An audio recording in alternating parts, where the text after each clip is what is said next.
Not down here. I'll get one upstairs then. 185. 185 for the last one. Go for it. You cannot take the candy dish, Rick.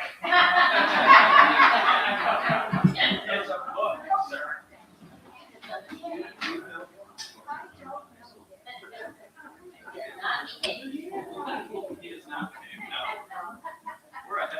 Yeah, I mean, we don't have to start. We can start. Do you want to start early? We can start right at 7. Okay. Good to go. Unless you wanted to do your intro before we go live. Why don't we do that then? Then you can start your talk right at 7. Sure. Well, good evening, everybody. Welcome to the National Museum of Civil War Medicine. And I know you are all aware, most of you are aware who I am. I'm Dana Schoaf, Director of Interpretation. And I'm wondering, I'm looking out the window, is it winter or spring? What is it? Because it's trying to be spring, although I walked out of my house and it seemed cold. So last week, I teach a part-time class, and we had our spring break. So I took a little Civil War nerd trip to Culpeper County, Virginia, in that area. Had a great time. Melissa came over for a day. We saw Brandy Station, Cedar Mountain. And one day, my buddies and I went to see Montpelier, which is James Madison's home in Madison County, I believe, just south of Culpeper County. So anyway, we go to visit the house and we walk in. And when we walk in, it's kind of raining, no snow on the ground. An hour later, the tour is over. We walk out. There's 2 inches of snow on the ground. The people that work at Montpelier are kind of panicking because it's Virginia and snow, and they're closing things down and like, we have to leave, you know. So we did get our tour in, but the weather was nuts. The day before it was 80. Then it snowed 2 inches. By the afternoon of that same snow day, it was 50 degrees. The snow was all gone. So, you know, it's been this winter, but maybe the sun will stick around now. So anyway, I will turn this over to Matt. Thank you all again for coming. And I'm looking forward to this talk, which really directly relates to the museum. The Daughters of Charity work as nurses.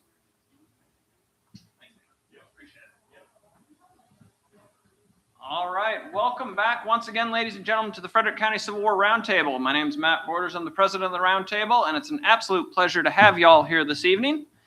Our speaker tonight is Jim Rada. He is a prolific author. He has a large selection of his inventory. Is it your entire bibliography back there, or is most? Well, at least the ones that are in physical form. Okay, very good. So the vast majority of his works are back there for you guys to check out after the lecture tonight.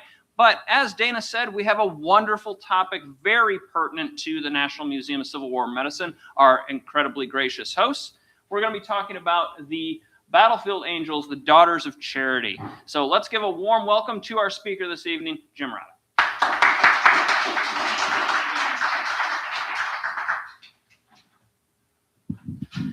Hi, folks. Can you hear me all right? Double check. So, again, my name's Jim Rada. I am a freelance writer with a big interest in history.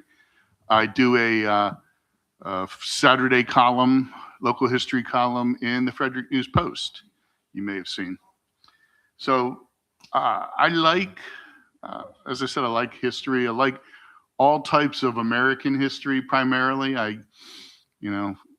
If the story's interesting, I am on it. I am interested in it.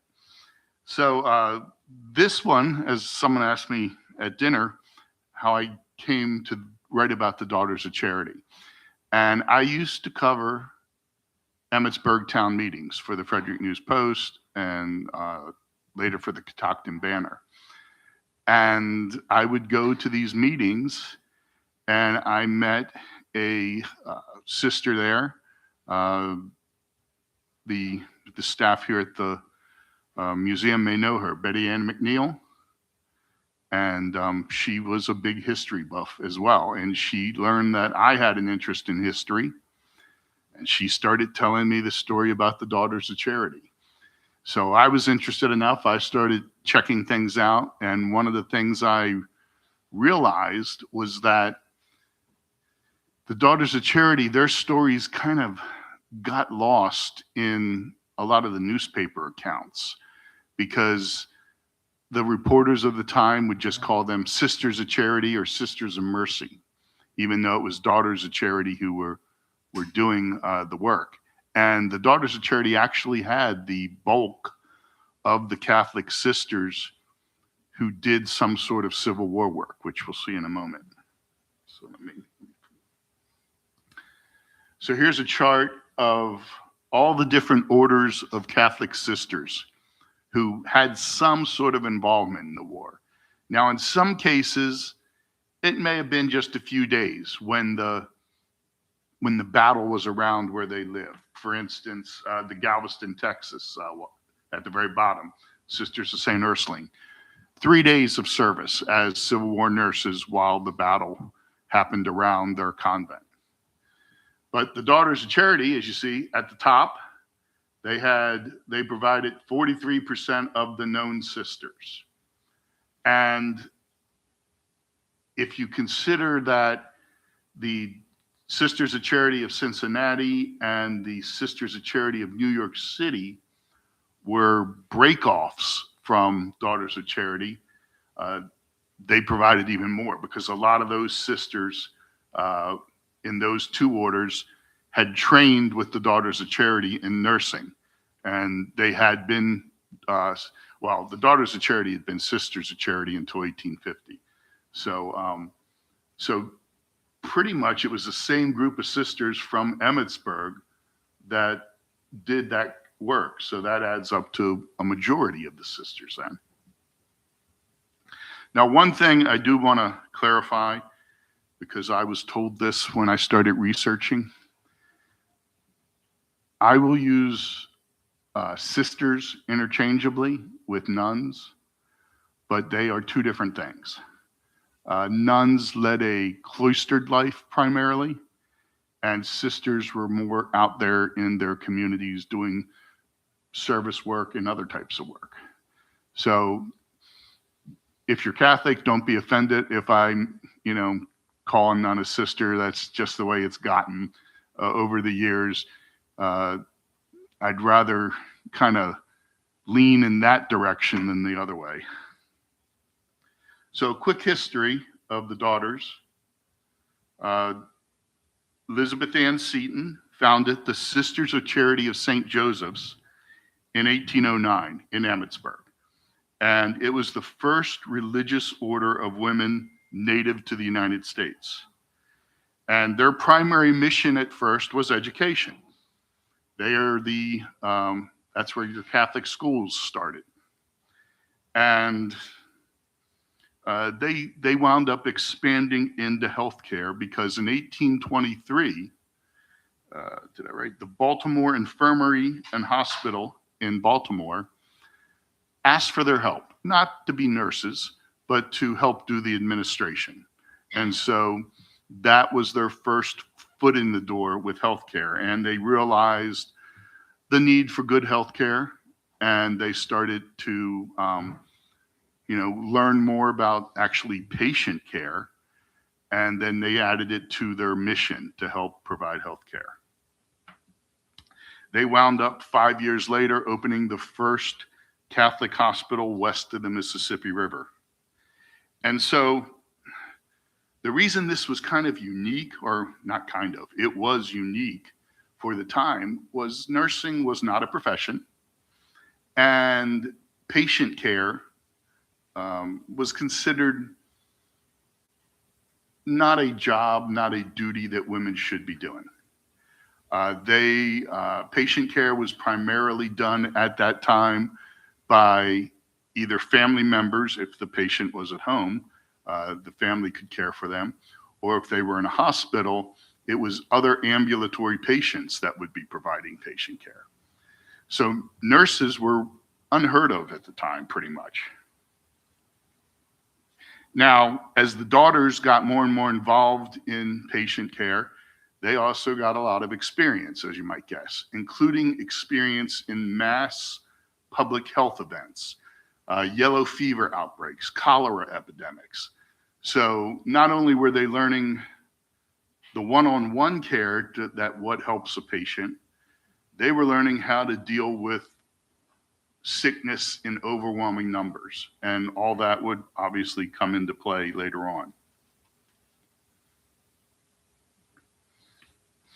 Now, the Sisters of Charity affiliated themselves with the Daughters of Charity in France in 1850. And at that time, when they did that switch, they changed the outfits that they wore. Supposedly, the one on the right was inspired by French peasant garb. Although, I've never seen a French peasant kind of wearing something like that. And that split was also, or that affiliation was also what caused some disruption with the Daughters of Charity, and why those other two sisterhoods broke off from them at the same time. They wanted to stay Sisters of Charity, and so they were given permission to start their own orders. Now, that name, they also adopted the name Daughters of Charity at that time, and that is what started leading to confusion. Whether on purpose or accidentally, they were continually referred to as Sisters of Charity.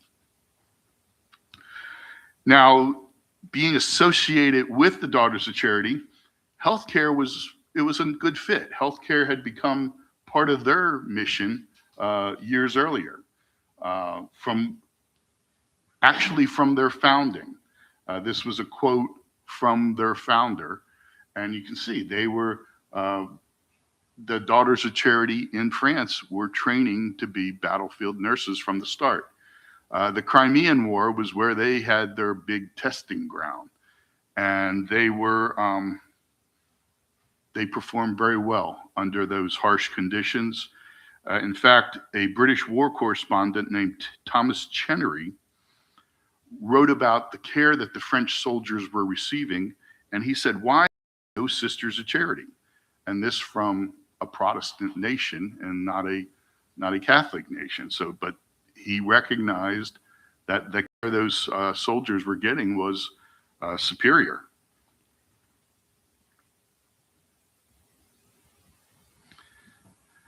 Now, the Daughters actually started caring for Confederate soldiers before the Civil War. They were running Charity Hospital in New Orleans, and they were approached by a group of town fathers who told them that there was a camp of Confederate soldiers that needed nursing care. So this was after Louisiana had separated from the U.S., but before war had broken out. And so the sisters got permission to care for the soldiers, and they started, getting some experience even before the war happened. And the Confederate States actually was the Daughters of Charity, or at least the American Daughters of Charity's first foreign mission. So when the war finally did break out after Fort Sumter, Daughters of Charity were already in both northern and southern states. They could be found in New York, Massachusetts, Pennsylvania, Wisconsin, Michigan, Illinois, Maryland, California, Louisiana, Mississippi, Alabama, Missouri, and Virginia. So they were established in these places, and they were ready to hit the ground running. But neither the North or the South was prepared for war. Those first battles, the casualties were just overwhelming for people to imagine. And both governments realized they needed help, even above the help that the Daughters could provide. In the North, they turned to Dorothea Dix to help out. And she had a very good reputation for helping with like the mental health field in New Jersey. She had done some good work there, and they tasked her to coordinate and handle all the union nurses. And After the war broke out, there were plenty of them. 20,000 people volunteered for to help as either temporary nurses or to work with the sanitary commissions. So they were, they needed somebody to wrangle all those people. Now, Dorothea, though, she had some requirements for her nurses that were going to be official union nurses. So number one, they had to be women. Number two, they had to be under 30 years old. You wanted somebody with energy doing this kind of work. They had to be plain looking. She didn't want women coming in to be husband hunting. And along that line, some of these other ones were for the same reason. They had to dress in brown or black with no bows, so you couldn't dress to impress. No curls in their hair. Again, get out the husband hunters. No jewelry, no hoop skirts. All of those things would fit a daughter of charity. They fit pretty much. Maybe some of them were over 30 doing the work, but all the other ones pretty much, plain looking either. But, for the most part, except the problem was Dorothea Dix was very anti-Catholic.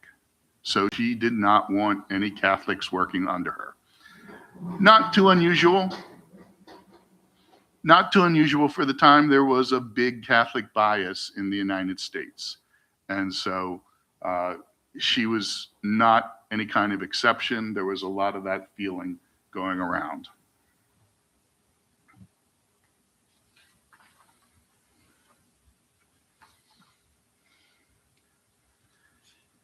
So as the sisters started getting called up, they were helping not only establish hospitals behind the lines, they were called up to go on to the battlefields after the battles. And they were pretty much there for most of the major battles. Antietam, Manassas, Gettysburg, Winchester. They moved them around. The way I describe it is they were like a MASH unit at their time, or an emergency response unit. They were being coordinated. Where there was a need, they were moved to where that need was. And it might not be a 1-for-1 move. Say you had 6 sisters working at one location, and they moved all 6 to another location. They might move 3 to another location, and then the other 3 to another location, and join them up with 2 more from a third location. It was how they were coordinating things. But their work ethic and their results impressed people, Catholic and non-Catholic, soldier and civilian. Mary Livermore, who was working with the Sanitary Commission at the time, was not Catholic, but she said, "Never did I meet these Catholic sisters in hospitals, on transports, on hospital steamers, without observing their devotion, faithfulness, and unobtrusiveness. They gave themselves no airs of superiority or holiness, shirked no duty, sought no easy place, bred no mischiefs. Sick and wounded men watched for their entrance into the wards at morning and looked a regretful farewell when they departed at night. They broke down in exhaustion from overwork, and they succumbed to fatal prison fever, which our exchange prisoners brought from the fearful pens of the South." So that's pretty high praise from a woman who wasn't even Catholic and who was kind of technically in competition with them. Now, the doctors also loved the sisters, because when they came to a location to serve, that's what they did. They came in, dropped their bags, and went to work wherever they were needed. As opposed to a lot of the nurses under Dorothea Dix, who would come in, want to be shown where their room was, want to make sure that their room had everything they wanted in it, and so they were having to have soldiers move stuff around for them, and then they would finally get to work. And then, of course, the doctors didn't like Dorothea Dix too much because she had a very forceful personality, her way or the highway type of personality. And at times, she was trying to run the hospitals that were under the charge of the doctors, and they didn't like that. Yes? Okay, so I didn't get, so obviously you first said Dorothea Dix coordinated The union. Yeah, embedded nurses. And the system, where did it come from? I mean, how did that happen that they said, okay, I mean, the rights. They were given the power to operate independently, in part because of Dorothea Dix. The government, both governments wanted their help so badly that not only, they gave them a lot of leeway. They let them cross lines during the first year of the war. And in the case of the Union Army, they let them operate independently of Dorothea Dix because she didn't want to have anything to do with them. And so they were being coordinated. At first, they were being coordinated out of the mother house in Emmitsburg. But after the first year of the war, they caught some Confederate spies dressed as nuns, as sisters. And so after that, the Confederate Army said, or no, it was the Union Army who said, we can't allow you free passage across lines anymore just because of this. And so the sisters already, like I said, they already had established places in the South. So they created a temporary mother house for the Confederate states in Richmond. And Sister Euphemia Blankenship ran or coordinated the sisters in the Confederate states from there. And the Emmitsburg sisters were still coordinated, or the Union sisters were still coordinated from Emmitsburg. So what would happen if I were an army officer? I would say, okay, I got my nurse, but I need one sister, and so there will be a channel going to the one house and another house. Right. Requests could be made for where the sisters were needed most. But if they also saw a need, like Gettysburg, they were right there 12 miles from Gettysburg. They knew what had happened. They didn't wait to be asked. They went up as soon as the battle stopped. Same thing with Antietam. But other times, they requests were being made by the government saying, we really need some extra help. Usually that would be battlefields. The sisters kind of were getting information from sisters on site of needs, and they tried to address the needs as best they could. So when the Confederates came across the Potomac in 1862, and they headed up north, heading towards Frederick here. And the sisters were already here. They had been in Frederick since June of that year. They were working at the military hospital located in the Hessian barracks. And so as the word spread that the Confederates were heading towards Frederick, there was a lot of understandable panic. But the military, the Union that was here, started evacuating people, including the order was given in the middle of the night to get the soldiers out of the hospital if they could, if they were ambulatory. And so they were evacuated, but not all of them could be moved. And so the sisters and the doctors stayed behind to continue giving them care. Now, here's a shot you've all probably seen of the Confederates marching through Frederick. So when they arrived, they went to the hospital at the Hessian barracks and they demanded that the doctors surrender to them, which they did. And once that happened, then Confederate soldiers were brought in who needed care. So it was about 400 that hospital was holding. But when the sisters got ready to give them care, the doctors told them, you can't do it.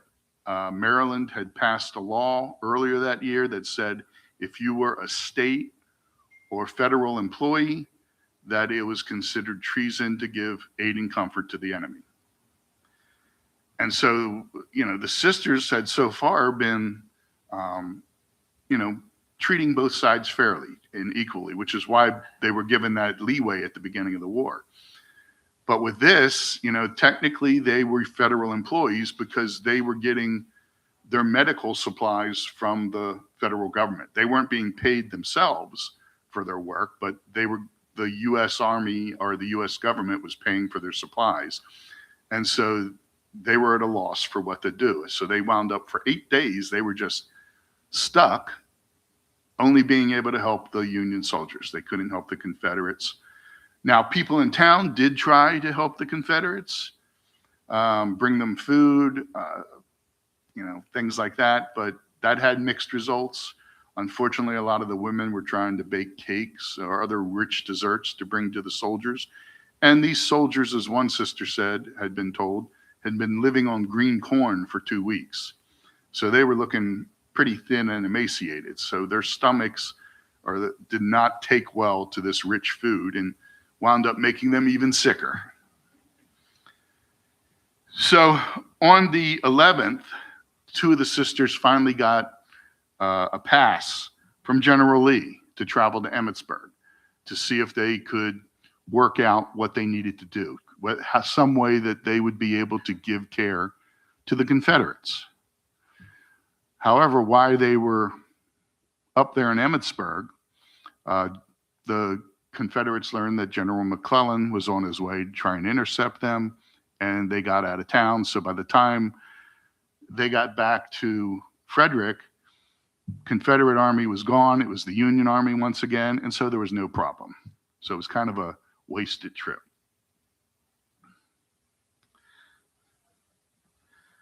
Now, after that, then of course you had the Battle of South Mountain, which created casualties as they started to fight, and then that continued on to Sharpsburg on the 17th. Greatest single-day casualties of any battle.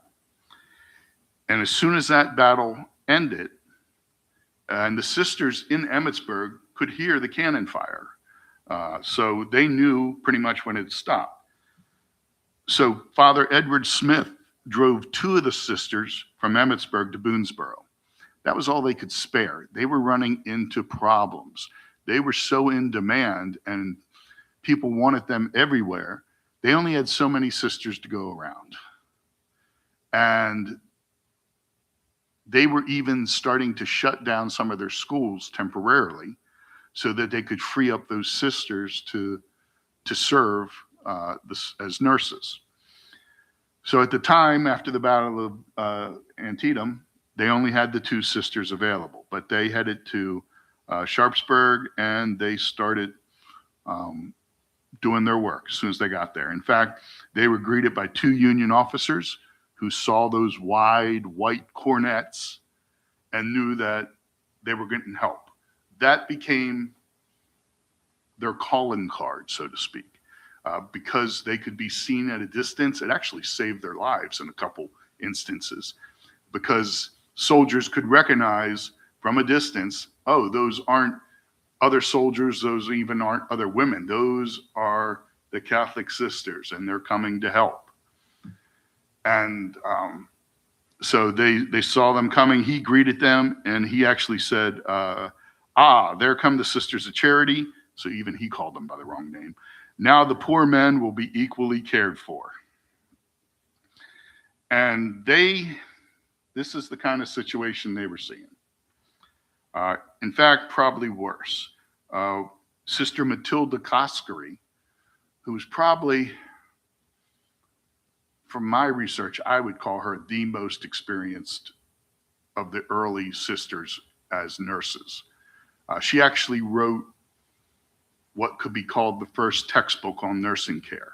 It was used by the Daughters of Charity to train other daughters for how to care for the sick. And it pretty much came from practical knowledge from her years of working in patient care. She knew, she had seen what worked, what didn't work.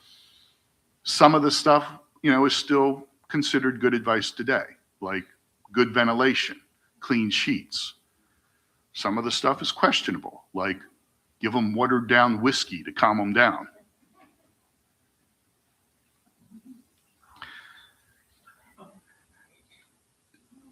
She also wrote of what she saw there at Antietam, that on no battlefield during the war were any of those she called them carrier birds instead of carrion, seen, not even a crow, though piles of dead horses lay here and there, some half burned from efforts made to consume them by lighting fence rails on them.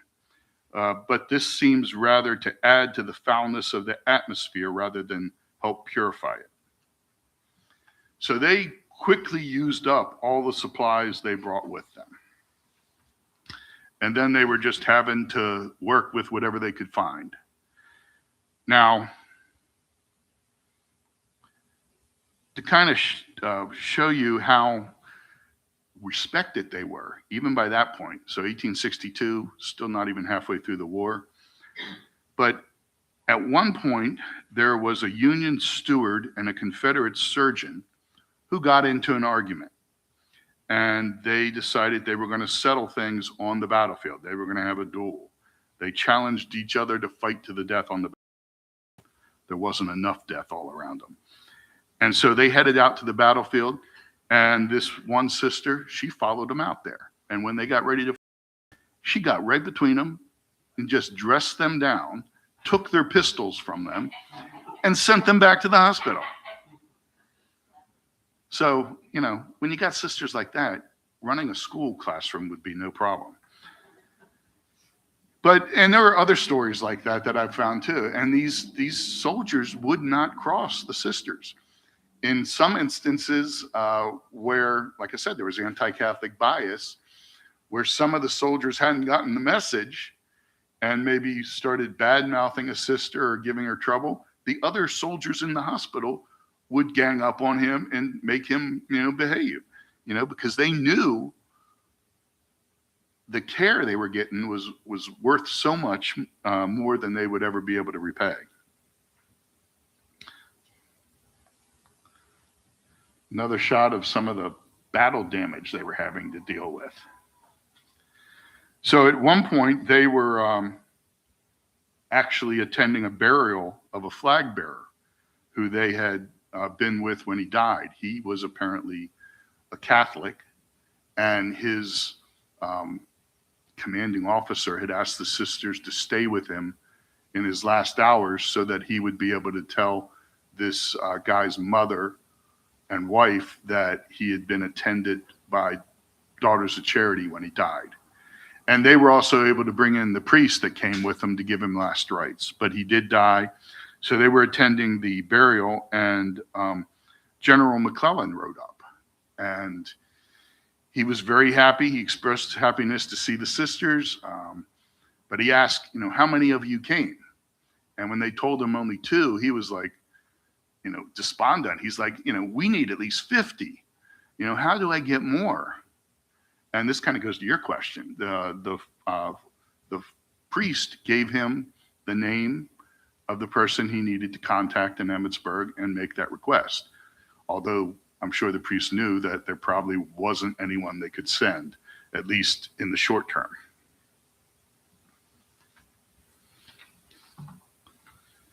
And then, of course, afterwards, a lot of these, as they started to move the wounded off the battlefield, a lot of them returned to Frederick.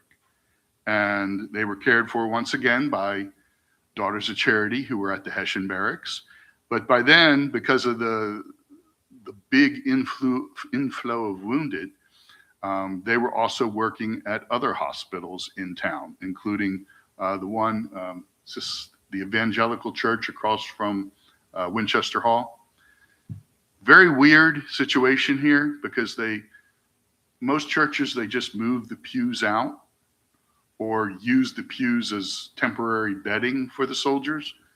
But here they hammered flooring on top of the pews to create a second floor, which is why you can see it's much closer to the balcony than it should be.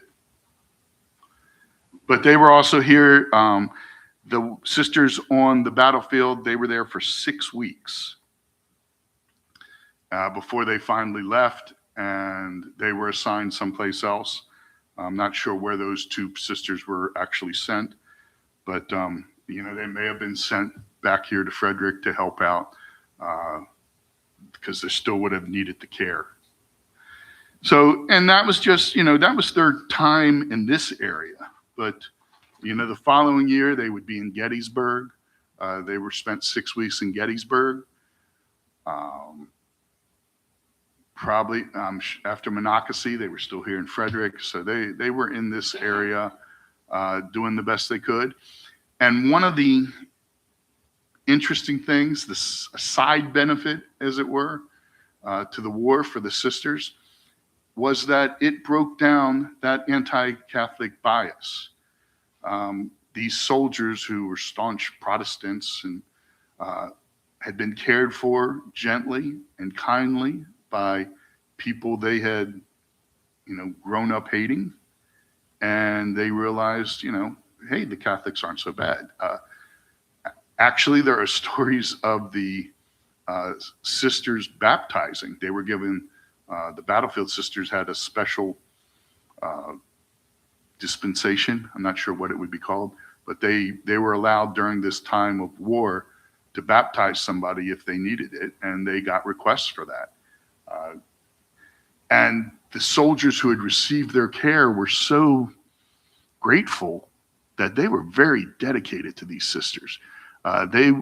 When some of these sisters died, soldiers that had been cared for by them would visit their graves annually. And they lost four daughters of charity during the war. One of them was at Point Lookout in Maryland. Maryland was called the Union's Andersonville. And she died from a fever that she caught. She was buried there near the camp. But after the war, they wanted to move her to a Catholic cemetery in D.C. And she actually had soldiers show up who she had cared for, and they gave her her casket a military escort from Point Lookout to D.C. and to show their respect for her. And now there is a memorial in D.C. called the Angels of the Battlefield Memorial, dedicated to these Catholic sisters who spent so much time on the battlefield caring for soldiers. And it was an effective care.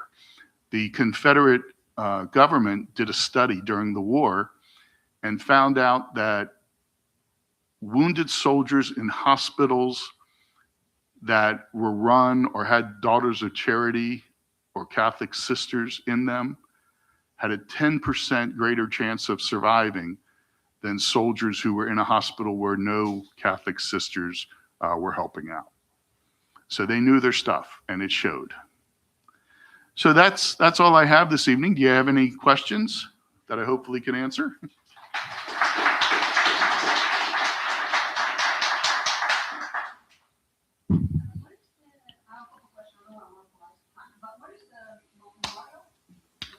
It's called the Angels of Battlefield Memorial. It's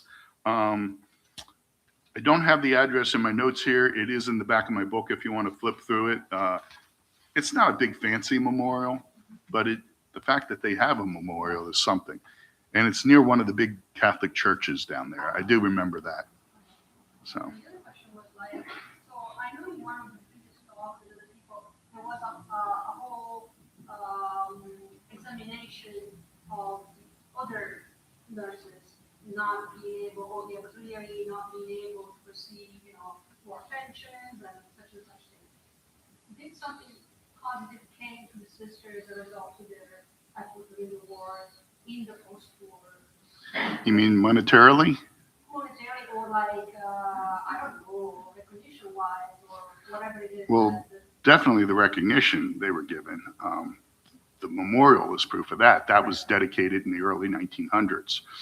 I do think that the church, or at least the mother house, was given some sort of payment since they did serve throughout the entire war. They were there from the beginning to the end, unlike a lot of those other sisterhoods, or orders, I guess I should say. Anyone else? Yes, sir.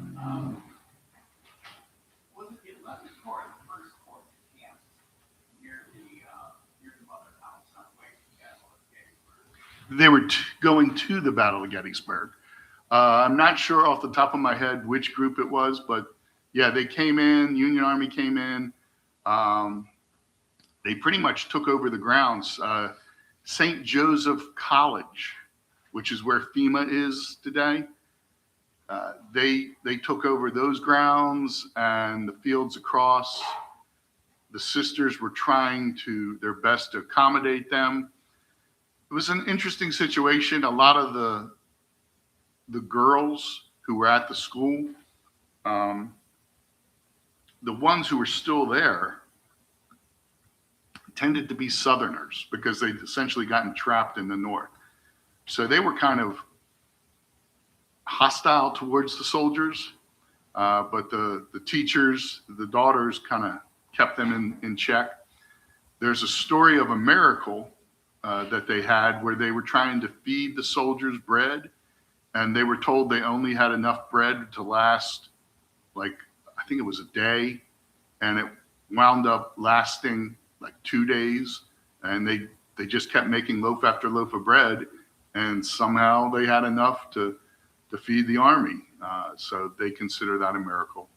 The other miracle is they thought Gettysburg might actually happen at Emmitsburg because those soldiers were there at the time, so there was that big worry. So they were quite relieved when they started to move north.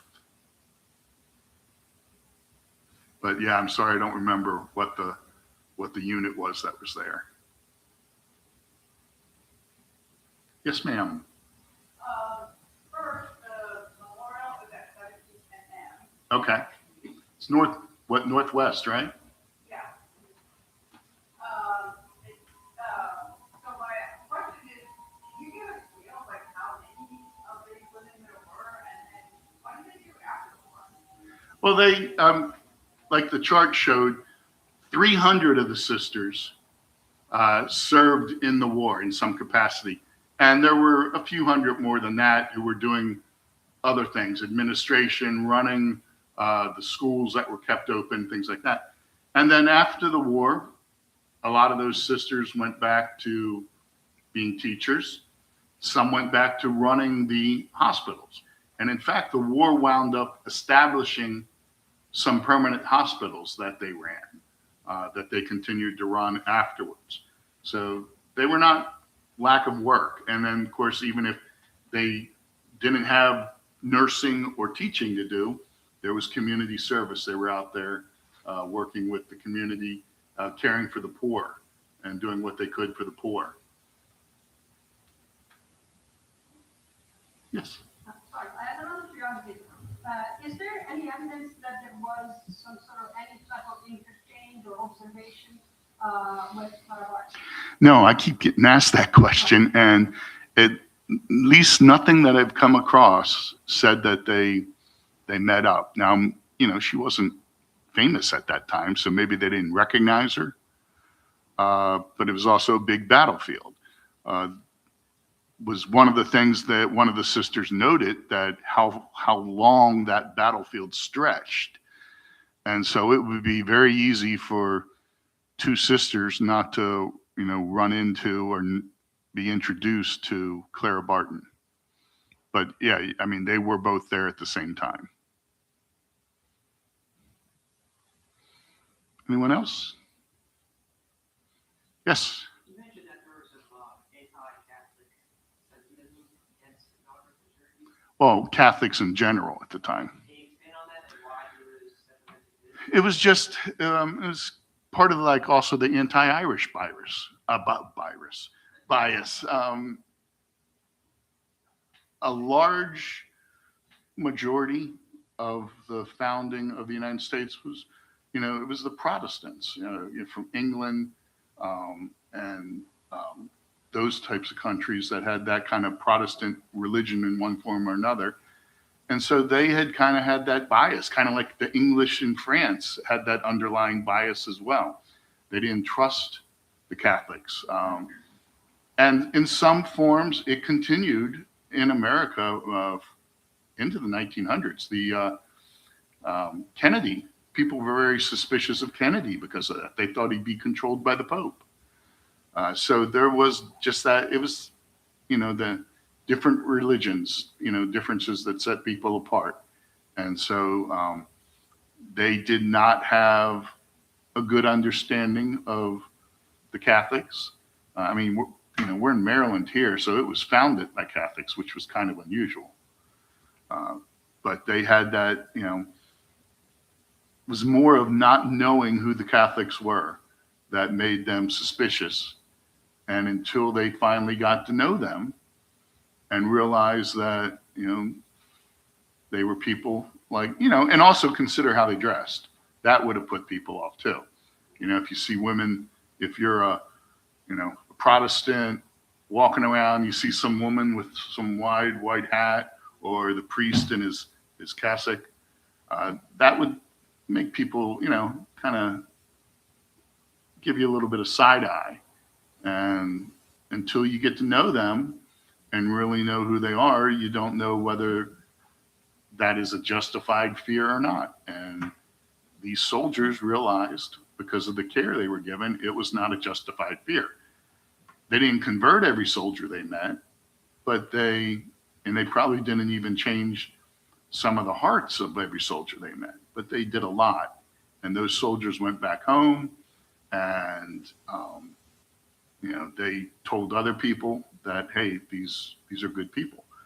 There was a story in Gettysburg, the sisters there. The Gettysburg Hotel at the time was called McClellan's Tavern. That's where the sisters stayed while they were in Gettysburg, sleeping on straw on the first floor, because they wanted to reserve any of the rooms for wounded soldiers. And after the battle, a father, I think he was from New York, if I remember right, came into town, pulled up at the tavern. He was trying to get information on his son to see if he was alive or dead in one of the hospitals. And he saw the sisters, and apparently he had some very choice words about them. And the owner of the tavern heard him and threatened him, said, you will not talk about them like that. And if you do, you're going to answer to me. So he wasn't even a soldier, but he had seen the selfless work these sisters were doing, and it had moved him enough to defend them when he thought they were being wronged.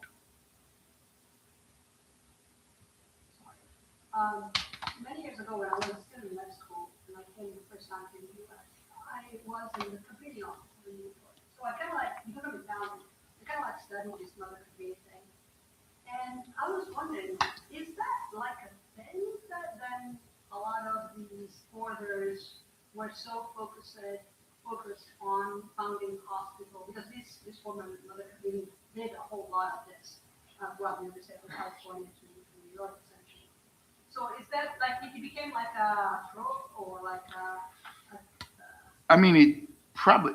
really, I guess it did become a trope, but at least in the Daughters of Charity's case, they got into healthcare. I mean, they were initially asked as administrators, but once they were there, they saw a need and they worked to fill that need. They saw that there was a need for better patient care, and they weren't going to wait around for somebody else to do it. They took the initiative to start getting involved themselves. And once they realized they could do it, they made it part of their mission. So then it did become something that the sisters were trained to do, and not having so much to learn on the job. They could use Sister Matilda Coscary's textbook and at least get a baseline of training before they were being sent to a hospital. But, as it goes on, it does, as other sisterhoods, other orders realize this need exists where they are, they probably the same way. They decided they were going to fill that need. And then as things move on, I would say they start to see, hey, these other Catholic orders are doing this. There's probably something we could do in that regards in our community. So by then it had become a trope. Anyone else?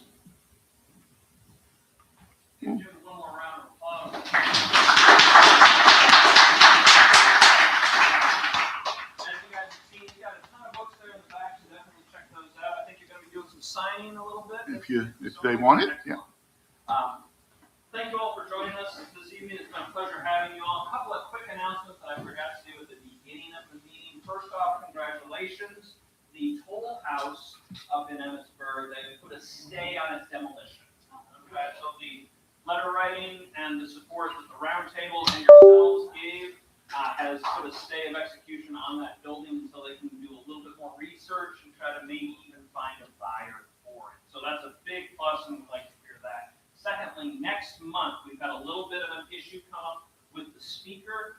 She's really excited about giving her program, but she's actually moved away from the area since we set up the appointment. So she will be joining us, but we are going to be doing it as a Zoom meeting, okay? I know that can be a little difficult, but we've got it kind of figured out. We're going to send the link out to y'all on the mailing list, so everybody should be able to engage with that program, all right? So not physically here next month. It'll be a Zoom presentation, and we're looking forward to seeing everybody back here for May, which will be our final program of the season. It'll feel like 2020 again. Exactly. But again, guys, thanks for being here. Definitely check out Peter's books, and have a great night.